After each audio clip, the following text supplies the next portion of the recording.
నమస్కారం. నేను మీ గాయత్రి వామిలాల. మన జర్నీలో మనం బుధ గ్రహం గురించి చెప్పుకుంటాం కదా! సో, ఇవాళ కూడా మనం మరికొన్ని విషయాలు చర్చించుకుందాం. ఫస్ట్ ఆఫ్ ఆల్ మనకి బుధుడికొచ్చేసరికి మెయిన్ చెప్పేదేంటంటే ఇంటలెక్చువల్ గ్రహం. అంటే చాలా తెలివితేటలు ఉన్న గ్రహం అన్నమాట. అది ఎలా చెప్పొచ్చంటే, మనం ఒక బుధ గ్రహ జాతకులతో మాట్లాడేటప్పుడు చాలా జాగ్రత్తగా ఆచితూచి మాట్లాడాలి. ఎందుకంటే ప్రతీది కూడా చాలా పసిగట్టేస్తారనమాట. అంటే ఏదో మామూలుగా ఏదో ఒక ధోరణిలో అలా మాట్లాడటం అనేది కుదరదు. చాలా ఇంటలెక్చువల్‌గా మనం మాట్లాడుతూ ఉండాలి. బుధుడికొచ్చేసరికి ఇంకో ఇంపార్టెంట్ పాయింట్ ఏంటంటే, బుధగ్రహ జాతకులు చాలా హాస్యప్రియులు. అంటే అవతల వాళ్ళని నవ్విస్తూ ఉంటారు. అంటే టైమింగ్ అంటాం కదా! ఆ టైంకి తగ్గ మంచిగా హాస్యం అనేది వాళ్ళు పండిస్తూ ఉంటారనమాట. తర్వాత బుధుడికొచ్చేసరికి వ్యాపారంలో దిట్ట. అంటే అసలు వ్యాపార సరళి అనేది ఎలా ఉంటుందనేది మనం బుధగ్రహం నుంచి నేర్చుకోవచ్చనమాట. తర్వాత వీళ్ళు అతిథి సత్కారాలు ఎక్కువ చేస్తారు. అంటే ఎవరైనా ఇంటికొచ్చారనుకోండి, వాళ్ళు వచ్చి మళ్ళీ వెళ్ళే వరకు కూడా వాళ్ళకి ఏ రకమైన ఆతిథ్యం అది ఎలా ఉంటుంది, అలా భంగం అది కలగకుండా అలా చేస్తూ ఉంటారనమాట. సో, బుధగ్రహ జాతకులకొచ్చేసరికి మంచిగా అంటే ఇంటికొచ్చి మంచిగా రిసీవ్ చేసుకునే గ్రహం కింద మనం బుధుడిని చెప్పుకోవచ్చు. తర్వాత బుధుడికొచ్చేసరికి మెయిన్ ఇంకోటి అంటే హెల్త్ పరంగా మనం చూసుకోవాల్సిన విషయాలేంటంటే, డెంటల్ సమస్యలుంటూ ఉంటాయి. జనరల్‌గా బుధగ్రహ జాతకులకి అంటే ఈ డెంటల్ సమస్యలని, పళ్ళ మధ్య గ్యాప్ కూడా ఎక్కువుంటుంది. అందుకనే బుధగ్రహ జాతకులకి మాట్లాడేటప్పుడు కొంచెం నత్తనేది ఉంటుంది. మనం గమనించినట్లయితే బుధగ్రహ జాతకులు కొంచెం నత్తిగా మాట్లాడటం గానీ, కొంచెం ఏరీతో మాట్లాడటం గానీ, అంటే గాలితో మాట్లాడటం గానీ అలాంటివి వస్తూ ఉంటాయి. తర్వాత బుధగ్రహం కనుక బాగోకపోతే వాళ్ళకొచ్చేది మెయిన్ సమస్యలేంటంటే నలిగిపోవటం. అంటే మనం ఏదైనా తలుపు దగ్గర ఇలా మాట్లాడుతూ సడెన్‌గా తలుపు ఏదైనా కొట్టుకోవడం గానీ, తర్వాత ఏదైనా నలగటం గానీ, అంటే మన కాలు మించి ఏదైనా పడిపోవడం గానీ, ఒక్కొక్కసారి చూడండి మన కాలు మనకే కొట్టుకొని పడిపోతూ ఉంటాం. అంటే మనకి వేరే రకంగా హర్టిల్స్ అనేవి రావట్లా. అంటే మన నుంచే మనకి మన బాడీలో ఏవైతే పార్ట్స్ ఉన్నాయో వాటి నుంచి వాటికి ఆపద అనేది మనకి బుధుడి నుంచి వస్తుంది. తర్వాత సాముద్రికంలో తీసుకుంటే ఈ బుధుడి దగ్గర ఎక్కడైతే బ్లాక్‌గా స్పాట్ అనేది ఉంటుందో అక్కడ ఏమవుతుందంటే దాన్ని మనం కొంచెం డేంజరస్‌గా పరిగణించాలి. బుధగ్రహం కింద బ్లాక్ స్పాట్ కింద పెద్దగా కనుక గుర్తుంటే లేదా చతురంగి పాలు గుర్తుంటే ఎలా అంటే పిడుగుపడి చనిపోతారు వాళ్ళు. అంటే బుధుడికి సంబంధించి సడెన్‌గా జరిగే అవాంతరాలు అవి కూడా మనము చూడొచ్చనమాట. తర్వాత బుధగ్రహ జాతకులేంటంటే వాళ్ళ గౌరవానికి అసలు భంగం అనేది వాటిల్లకూడదనమాట. అంటే వాళ్ళు ఎలా అయితే మంచిగా ట్రీట్ చేసి పంపిస్తారో వాళ్ళకొచ్చి ఏదైనా గౌరవానికి ఏదైనా వేరేగా వచ్చినా వాళ్ళ మీద ఏదైనా పంచ్ గాని, జోక్ గాని వేసినా చాలా సీరియస్‌గా రియాక్ట్ అయిపోతారు. అందుకని ఏంటంటే వాళ్ళతో చాలా జాగ్రత్తగా డీల్ చేసుకురావాలి. తర్వాత రిలేషన్స్‌కి ఎక్కువ కట్టుబడి ఉంటారు. ఎందుకంటే ఉన్న ఫ్రెండ్‌షిప్ గాని, ఉన్నది గాని చాలా లిమిటెడ్‌గా ఉంటుంది బుధగ్రహ జాతకులకి. ఆ ఇద్దరు ఫ్రెండ్సే లేకపోతే రిలేషన్స్‌లో కూడా అందరితో మాట్లాడుతున్నా హెల్తీగా మెయింటైన్ చేసేది ఏ ఇద్దరు ముగ్గురితోనే ఉంటుందన్నమాట. అందుకనే చాలా రిలేషన్స్ కొద్దిపాటుగా మెయింటైన్ చేస్తూ ముందుకు వెళ్తూ ఉంటారు. తర్వాత బుధుడికొచ్చేసరికి ఇంకో మెయిన్ విషయం ఏంటంటే మనం చెప్పుకోవాల్సింది చెస్. మనకి చదరంగం అనేది చాలా ఇంటలెక్చువల్ గేమ్ అన్నమాట. చెస్ బాగా వస్తుంది అంటే బుధుడు చాలా స్ట్రాంగ్‌గా ఉన్నట్టు మనం పరిగణించాలి. తర్వాత జ్ఞాపకశక్తి కూడా చాలా మంచిగా ఉంటుంది వీళ్ళకి. అంటే ఎత్తుకి పై ఎత్తు వేయటం అవన్నీ. సో, అందుకని వ్యాపారంలో గాని, ఏదైనా మంచి టెక్నికల్ స్కిల్స్‌లో గాని, ఈవెంట్ మేనేజర్ లక్షణాలు గాని ఇవన్నీ కూడా బుధుడికి ఉంటాయి. అంటే ఒక ఇంట్రా పర్సనల్ క్వాలిటీకి సంబంధించిన అన్ని అన్ని విషయాలు ఈ బుధుడి కింద వస్తాయన్నమాట. అయితే బుధగ్రహానికి మనకి బాగున్నప్పుడు ఏంటంటే రెమెడీలు కూడా చాలా ఎక్కువగా చేసుకోవాలి. మనకి శనిగ్రహం తర్వాత ఎక్కువ పరిహారాలు చేసుకునే గ్రహానికి ఏదంటే మనకి బుధుడి కింద వస్తుందన్నమాట. అందుకే బుధగ్రహానికి చేరుకునేటప్పుడు చాలా జాగ్రత్తగా చేసుకోవాలి. జనరల్‌గా బుధగ్రహ జాతకులు చూడండి ఏదైతే దైవం నమ్ముతారో ఆ దైవాన్నే వాళ్ళు అంటిపెట్టుకుని ఉంటారు. జనరల్‌గా ఏ దేవుడినైతే పూజిస్తారో దాన్ని లైఫ్ లాంగ్ పూజిస్తూ ఉంటారు. జనరల్‌గా డీవియేట్ అవ్వరు. అంటే కొంతమంది చూడండి ఏదైనా కష్టాలది వస్తున్నా గాడ్స్‌లో కూడా మార్చేస్తూ ఉంటారు. అంటే ఇంతకాలం ఇలా చేశాం కదా! ఈ పూజ వల్ల మనకేం రాలే ఇంకొకళ్ళు మార్చి చూద్దాం అని అలా మారుస్తూ ఉంటారనమాట. రిలీజియన్స్ కూడా మారుస్తూ ఉంటారు. మీరు రాహుగ్రహం వస్తే చూడండి ఒక్కొక్కసారి మతం కూడా మారిపోతూ ఉంటారు. సో, బుధుడిది అలా ఉంటదనమాట.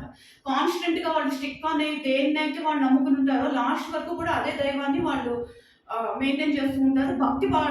భక్తి పాఠవాలు కూడా ఎక్కువుంటాయి వీళ్ళకి. అంటే సెల్ఫ్ డిసిప్లిన్. అంటే మార్నింగ్ లేవగానే ఏదో ఒక పూజ చేసుకోవడం, సెల్ఫ్ డిసిప్లిన్గా ఉండటం, యోగా ప్రాక్టీస్ చేసుకోవడం. తర్వాత నర్సరీ. బుధగ్రహ జాతకులు ఎక్కువ ఇష్టపడేది ఏంటంటే మొక్కలు పెంచడం అనమాట. మొక్కలు పెంచుతూ ఉంటారు. తర్వాత పక్షులకు ఏదో ఒక ధాన్యం వేస్తూ ఉంటారు. అంటే ఏదో ఒక వ్యాపకంలో ఉంటారు. బుధగ్రహ జాతకులు ఏంటంటే మామూలుగా కూర్చోరనమాట. ఏదో ఒక వ్యాపకంలో అలా ఉంటూ ఉంటారు. సో ఈ బుధుడికి సంబంధించి ఇవాళ ఒక చిన్న స్టోరీ ఉంది మనకి. దాన్ని ఇవాళ నేను చెప్పబోతున్నాను. ఇది శ్రీపాద సుబ్రహ్మణ్యం శాస్త్రి గారు రాశారు. ఇది వడ్ల గింజల కథ అని చెప్పి ఆయన రాశారనమాట. పూర్వం ఒక ఊర్లో ఏంటంటే భట్టు శర్మ గారు అని ఒక బ్రాహ్మడు ఉండేవాడు అనమాట. ఆయనకి ఏంటంటే కొంచెం చాలా దీనావస్థగా ఉండేది. ఫ్యామిలీని రన్ చేయడం కూడా చాలా కష్టంగా ఉండేది. పూర్వం ఏంటంటే బ్రాహ్మణులు ఏంటంటే సరిగ్గా దీనస్థితిలో ఉన్నా ఏదైనా ఉన్నా వారాలు చెప్పుకుంటూ ఉండేవాళ్ళు. అంటే మామూలుగా పూర్వం బ్రాహ్మణులకి ఏంటంటే సంధ్యావందనం చేసుకోవడం, ఏవైతే వాళ్ళు నేర్చుకున్నారో ఆ 4 విషయాలు అందరికీ చెప్పడం, అలా ఒక డిసిప్లినరీగా ఉండేది పూర్వం. అయితే ఈయనకి వచ్చిన ఒకే ఒక ఆట ఏంటంటే చెస్ అన్నమాట.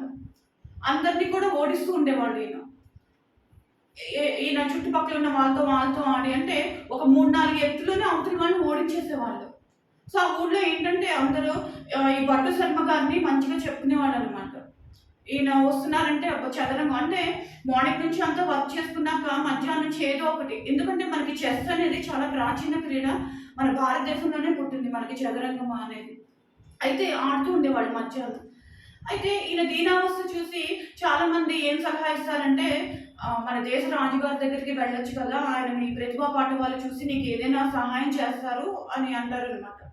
సరే ఈయన దగ్గర ఏమీ ఉండదు. జస్ట్ మామూలుగా సింపుల్‌గా ఉంటారు ఈయన. చిన్న పంచె కట్టుకొని, ఉత్తరీయం లాంటిది వేసుకొని చాలా సింపుల్‌గా ఉంటారు. అయితే ఈయన రాజుగారి దగ్గరికి వెళ్తారనమాట. అయితే ఆ భటులు చూసి పంపించరు. నేను రాజుగారిని కలవాలి అనంటే ఈయన పరిస్థితి అది చూసి, నీవు రాజుగారిని కలవడానికి వచ్చావా? రాజుగారిని కలవాలంటే కొంచెం హుందాగా ఉండాలి. పైగా రాజుగారి దగ్గరికి ఒట్టి చేతులతో రాకూడదు. ఏదో ఒక ఫలమో, తృణమో ఏదో ఒకటి తీసుకురావాలి అని చెప్పి పంపరన్నమాట భటులు. ఈయన దగ్గర ఏముంటుంది? ఈయనే అందరిలో వెళ్ళి భోజనం చేస్తూ అలా భుక్తి కట్టుకుంటూ ఉంటారు. సరే ఇంకా నిరాశతో వెనక్కి వచ్చేస్తారు. అయితే రాజుగారి మేనల్లుడు ఉంటారు. ఆయన చెస్ బాగా ఆడతారనమాట.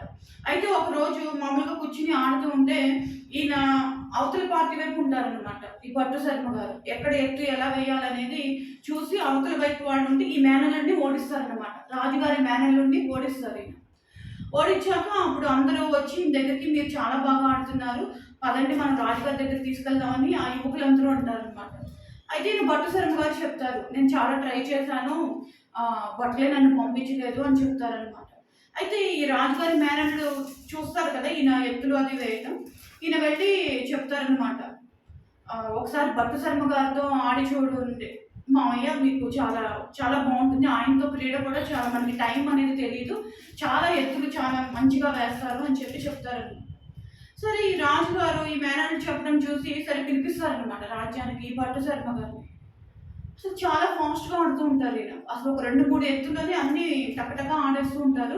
ఈ రాజుగారికి అర్థం కాదు. అసలు నెక్స్ట్‌ది ఎలా జరపాలనేది అర్థం కాదు. సరే అలా ఆడుతూ ఉండగా నైట్ అయిపోతుంది. సరే ఇక్కడితో ఆపేద్దామని చెప్పి ఆపేస్తారనమాట రాజుగారు. తర్వాత మనం నెక్స్ట్ డే చూద్దాం అని చెప్పి ఆపేస్తారనమాట. జనరల్‌గా మీరు చెస్‌లో చూడండి, అది ఎక్కడైతే ఆగిపోతుందో అక్కడితో ఆపేసేవాళ్ళు. తర్వాత మళ్ళీ కంటిన్యూ చేసేవాళ్ళు. ఎక్కడైతే వాళ్ళు ఆపారో ఆ ఎత్తు నుంచి మళ్ళీ కంటిన్యూ చేసేవాళ్ళనమాట. అయితే ఈ రాజుగారికి నిద్ర పట్టదు. ఎందుకంటే ఆయనే ది బెస్ట్ చెస్ ప్లేయర్ అనమాట ఆ రాజ్యంలో. సరే ఈయనకి అర్థం కాక అసలు ఏ ఎత్తు వేశారు, నేనేం వేశానని చెప్పి మళ్ళీ ఇంకోసారి కూర్చుని ఆడదామని చెప్పి ఎవరైతే భటులున్నారో ఆయన్ని పిలిపించి గుర్రాన్ని ఇచ్చి పంపిస్తారనమాట. నీవు భట్టు శర్మ గారి దగ్గరికి వెళ్ళి ఆయన ఒకసారి తీసుకురా, ఆ గేమ్ ఎక్కడైతే ఆడిపోయిందో నేను మళ్ళీ కంటిన్యూ చేస్తాను అని చెప్తారనమాట. చెప్తే సరే ఈ భటుడు ఈ గుర్రాన్ని తీసుకుని వెళ్తారనమాట. వెళ్ళేసరికి భట్టు శర్మ గారి ఇంటికి వెళ్తారు. చాలా చాలా సీదాగా ఉంటుంది ఆయన ఇల్లు కానీ అది కానీ. వెళ్ళి రాజుగారు మిమ్మల్ని తీసుకురమ్మన్నారండి, పదండి వెళ్దాము, మీరు మార్నింగ్ అంతా ఆడారు కదా, మిగిలిన గేమ్ అది ఆడటానికని పిలుస్తున్నారని చెప్పి ఈ భటుడు పిలుస్తారనమాట. అయితే ఈయన భట్టు శర్మ గారు ఏంటంటే దేంతో వచ్చావు నువ్వు అని అడుగుతారు నన్ను తీసుకెళ్ళడానికి. అంటే గుర్రంతో వచ్చానండి అంటారు. అంటే గుర్రంతో కాదు ఏనుగుతో వస్తే వస్తాను అంటారు ఈయన. అదేంటి రాజుగారు పిలుస్తుంటే ఈయన ఇలాంటి జవాబు ఇచ్చారనుకుని వెళ్ళి చెప్తారనమాట ఈ భటుడు. ఏది భట్టు శర్మ గారు ఏంటంటే రాలేదండి, గుర్రంతో కాదు ఏనుగుతో అయితే వస్తా అన్నారు అని చెప్తారనమాట. అప్పుడు ఈయనకి స్ట్రైక్ అవుతుంది. అంటే ఈయన గుర్రాన్ని కదుపుతూ ఉంటారు గేమ్‌లో, చెస్‌లో. ఏనుగుని కదిపితే ఏంటంటే ఈయన గెలుస్తారనమాట. అప్పుడు ఈయనకి ఆనందం వేసి ఆయనకు ఏనుగు ఉంటుందనమాట. ఆ ఏనుగుతో పంపించి మంచిగా తీసుకొస్తారనమాట రాజ్యానికి. తీసుకొచ్చి ఆయనకి బడా అని చెప్పి మంచిగా సన్మానం అది చేసి మీకేం కావాలో కోరుకోండి భట్టు శర్మ గారు అని అడుగుతారు. అడిగితే వెనకాల యువకులు వీళ్ళందరూ ఏమంటారంటే అగ్రహారాలు అడగండి, అగ్రహారాలు అడగండి అంటూ ఉంటారు. మనకి పూర్వం ఏంటంటే బ్రాహ్మణులకి అగ్రహారాలు ఇస్తూ ఉండేవాళ్ళు. అవన్నీ కొన్ని అగ్రహారాలు వాళ్ళ కింద ఉంటూ ఉండేవి. మంచి చెడు అనేది పంచాంగం చూసి చెప్పడం, మంచి చెడు చెప్పడం, సంధ్యావందనం చేసుకోవడం అలా ఉండేది. పూర్వం బ్రాహ్మణుల పద్ధతి అన్నమాట. అయితే ఈ అగ్రహారాలు అడగండి అంటే ఈయన నవ్వి, నేను బీద బ్రాహ్మణుడిని, నేనేం చేసుకోనండి అగ్రహారాలు అవి. కాకపోతే నాకు వడ్లు కావాలి అని అడుగుతారు. వడ్లేంటి అంటారు. వడ్లుదేముంది, ఇదేంటి వడ్లు అడుగుతున్నారేంటి అనుకుంటారు. ఆ వడ్లు కూడా నాకు ఎలా కావాలంటే మనకి చదరంగం పజిల్స్ ఉంటాయి కదా! మనకి మొత్తం 64 అలా ఉంటాయి కదా! ఒక్కొక్క గళ్ళో ఒక దాంట్లో ఇప్పుడు 2 పెట్టామనుకోండి, తర్వాత 4, తర్వాత 8, తర్వాత 16, 32, 64 అలా ఎన్ని వడ్లయితే వస్తాయో మొత్తం అవన్నీ పేర్చుకుంటూ అన్ని వడ్లు కావాలని అడుగుతారనమాట. దీన్నంత చాలా సులువైంది అనుకుని మహా అయితే ఇన్నొస్తాయనుకుంటారు ఆయన. అంటే చెస్ బోర్డ్ ఉండేది ఇంతే కదా! ఇన్నొస్తాయనుకుని రేపు మీరు అడిగిన వడ్లు మీకు ఇప్పిచ్చేస్తాం అంటారు. అయితే ఈ భటులు వెళ్ళి చెస్ దగ్గర కూర్చొని ఒక్కొక్క వడ్లు పేర్చుకొచ్చేసరికి సగం అయ్యేసరికి వీళ్ళకి లెక్క అనేది తేలదనమాట. అయితే వీళ్ళు భటులు వచ్చి అంటారు, రాజా మేము ఆ వడ్లు అనేది మేము పేర్చాము. కానీ సగంకి వచ్చేసరికే మన గ్రామంలో ఎన్నైతే ఉన్నాయో ఆ వడ్లన్నీ అయిపోవస్తాయి. ఆయన అడిగిన లెక్క ప్రకారం కావాలంటే ఒక 5, 6 రాజ్యాల వడ్లు వస్తేనే కానీ ఆ లెక్క అనేది తేలదని చెప్పి ఒక టావు పేపర్ మీద రాస్తారనమాట. లెక్క అనేది తేలదు. అంటే ఒక్కొక్క గంట డబల్ చేసుకుంటూ ఎంత వెళ్తుందో అన్ని వడ్లు కావాలని అడుగుతారు ఈయన భట్టు శర్మ గారు. అప్పుడు ఈయన మళ్ళీ ఈ రకంగా కూడా తెలివితేటలతో నన్ను ఓడించారు అనుకుని ఆ నెక్స్ట్ డే ఈయన పిలిపించి భట్టు శర్మ గారిని ఈయన రాజ్యంలో మామూలుగానే ఒక మంచి పండితుడి హోదాలో పోస్ట్ అనేది ఇచ్చి లైఫ్ లాంగ్ ఈ రాజుగారితో ఈ చదరంగ క్రీడలో ఆడేటట్టుగా ఆయనకి పోస్ట్ అనేది ఇస్తారనమాట. అంటే ఈ స్టోరీలో మనం ఏం నేర్చుకున్నామంటే తెలివితేటలు. అంటే బుధగ్రహ జాతకులకి ఏంటంటే ఆత్మాభిమానం ఎక్కువ ఉంటుంది. ఎవరికి కూడా తలవంచరు వాళ్ళు. అంటే వాళ్ళకి ఏవైతే తెలివితేటలు ఉన్నాయో లాస్ట్ వరకు దాన్ని అంటి పెట్టుకుని ఉంటారు. అందుకని బుధగ్రహ జాతకులు ఏంటంటే లైఫ్లో స్థిరత్వం కలిగిన వాళ్ళు ఎవరంటే బుధగ్రహ జాతకుల కింద మనం పరిగణించవచ్చు. ఇంకా నెక్స్ట్ వచ్చేసరికి లిటిల్ ఫింగర్ ఇంపార్టెన్స్. మనకి బుధుల్లో మనకి చిటికెన వేలు ఇంపార్టెన్స్ ఏంటనేది మనం తెలుసుకుంటే జనరల్గా వివాహాలు అప్పుడు చూడండి మనకి ఆ బంధం అనేది మనకి చిటికెన వేలుతోనే స్టార్ట్ అవుతుంది. అంటే నడిచినప్పుడు కానీ ఏదే కానీ మనకి ఏదైతే అగ్నిహోత్రం చుట్టూ నడుస్తామో అది చిటికెన వేలు అంటే మనకి ఈ బాండింగ్ అనేది ఎలా ఉంటుందంటే చిటికెన వేలుతో మనకి ఇండికేట్ చేస్తారు మనకి. అంటే బంధానికి ఇండికేషన్ ఏంటంటే బుధుడు. ఆ బంధం మీకు కలకాలం నిలబడాలంటే బుధుడు ఒక్కడే నిలబడతాడు అనమాట. అయితే ఒకసారి ఏమవుతుందంటే ఈ చేతి వేళ్ళు 5 ఉంటాయి కదా, ఈ 5 వేళ్ళ మధ్యలో ఒక రకమైన డిస్కషన్ అనేది వస్తుంది. అయితే బొటన వేలు అంటుంది ప్రతి విద్యకి కూడా నేను కావాలి, బొటన వేలు లేకపోతే అసలు ఏ పని జరగదు, నేను ఏదైనా విజయానికి కానీ దానికి కానీ సంకేతంగా నన్ను చూపిస్తూ ఉంటారు, నేనే గొప్ప అని చెప్పి బొటన వేలు అంటుంది అనమాట. ఆ తర్వాత ఈ వేలు, ఈ గురుగ్రహం వేలు ఉంది కదా, ఇది ఏమంటుందంటే కాదు ఏదైనా చూపించడానికి కానీ ఏదైనా చేయడానికి కానీ ఇండికేటర్ కింద నాది చూపిస్తూ ఉంటారు. ఏ విషయమైనా సరే అంటే అంటే ఇది గురుగ్రహం వేలు కదా, ఏదైనా స్టూడెంట్ని ఇలా చెప్పాలని కానీ చూపించాలని కానీ చూపించడానికి నన్ను వాడతారు, నేను మెయిన్ అని చెప్పి ఈ గురుగ్రహం వేలు అంటుంది అనమాట. తర్వాత ఈ శనిగ్రహం వేలు ఇదేమంటుందంటే కాదు అన్నిటికంటే నేనే గొప్ప, నేను ఎందుకంటే అన్నిటికంటే పొడుగుని, చాలా పొడుగ్గా ఉండే వేలుని, 5 ఇలా పెట్టినప్పుడు ఏంటంటే నేనే పొడుగ్గా కనిపిస్తాను, నేను పొడగని అని చెప్పి ఈ శనిగ్రహం వేలు చెప్తుంది అనమాట. తర్వాత ఇది రవిగ్రహం ఉంది, ఉంగరం వేలు అంటాం మనం వాడుక భాషలో. ఈ ఉంగరం వేలు ఏమంటుందంటే ఏదైనా ఆభరణం అనేది పెట్టుకోవాలంటే నన్నే చూపిస్తూ ఉంటారు, ఏదైనా ఉంగరం తొడగాలంటే కూడా నాకే తొడుగుతారు, అందుకని నేను ఉంగరం వేలు కింద ఆభరణాలకు గుర్తు కింద నేనే గ్రేట్ అని చెప్పి ఈ ఉంగరం వేలు అనేది అంటుంది అనమాట. అయితే ఈ 4 వేళ్ళు కలిసి ఈ చిటికెన వేలుని చిన్న చూపు చూస్తాయి.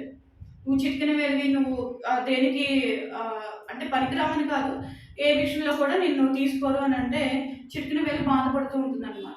బాధపడి కాసేపు అయ్యాక ఏమంటుందంటే, ఓకే, మీకున్న గొప్పతనం, మీకున్న ఇంపార్టెన్స్ అవన్నీ మీరు చెప్పారు.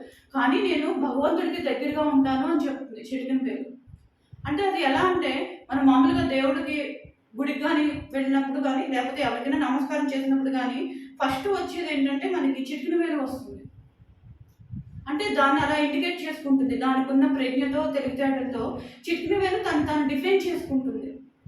మనం భగవంతుడికి దండం పెట్టినప్పుడు ఏంటంటే, ఫస్ట్ భగవంతుడిని నేనే చూస్తాను. ఆ రకంగా భగవంతుడికి దగ్గరగా ఉండే వేలు కింద నన్ను రిప్రజెంట్ చేస్తారు. సో, అందరికంటే నేనే గ్రేట్ అని చెప్పి ఈ చిటికెన వేలు ఏదైతే బుధగ్రహం వేలుందో అది చెప్తుందనమాట. సో, మనకేంటంటే మనకి ఈ సృష్టి ధర్మానికి సంబంధించి మన మానవాకృతి అనేది ఉంటుంది. అప్పుడు ఈ వేళ్ళన్నీ కలిసి లేదు మనం అందరం సమానంగా ఉంటేనే మనకి ఏదైనా విషయాలు గాని, విజయాలు గాని సాధించగలం. మనలో మనం కొట్టుకోకూడదని చెప్పి మళ్ళీ ఆ వేళ్ళనేవి మంచిగా ఉంటాయన్నమాట. ఇది చిన్న మామూలు కథ అనమాట. సో, ఇక్కడ బుధుడి గ్రహంకొచ్చేసరికి ఏంటంటే, వాడు ఏ రకంగా ఉన్నా సరే లైఫ్‌లో ముందంజ అనేది వేయగలరు. బుధుడి నుంచి మనం అది నేర్చుకోవాలి. అంటే తెలివితేటలు, ప్రజ్ఞ, తర్వాత జీనియస్ పీపుల్ అని మనం చెప్పాలంటే డెఫినెట్‌గా వాడు బుధగ్రహ జాతకులై ఉండాలన్నమాట. సో, ఇది ఫ్రెండ్స్ బుధుడికి సంబంధించిన ఇంపార్టెంట్ విషయాలు. ఈ వీడియో మీకు నచ్చితే లైక్ చేయండి, షేర్ చేయండి అండ్ కామెంట్స్ రూపంలో ఏదైనా ఉంటే రాయండి. మనం తర్వాత వీడియోలో కూడా మన బుధుడికి సంబంధించిన మరికొన్ని విషయాలనేవి మనం చెప్పుకుందాము. నమస్తే.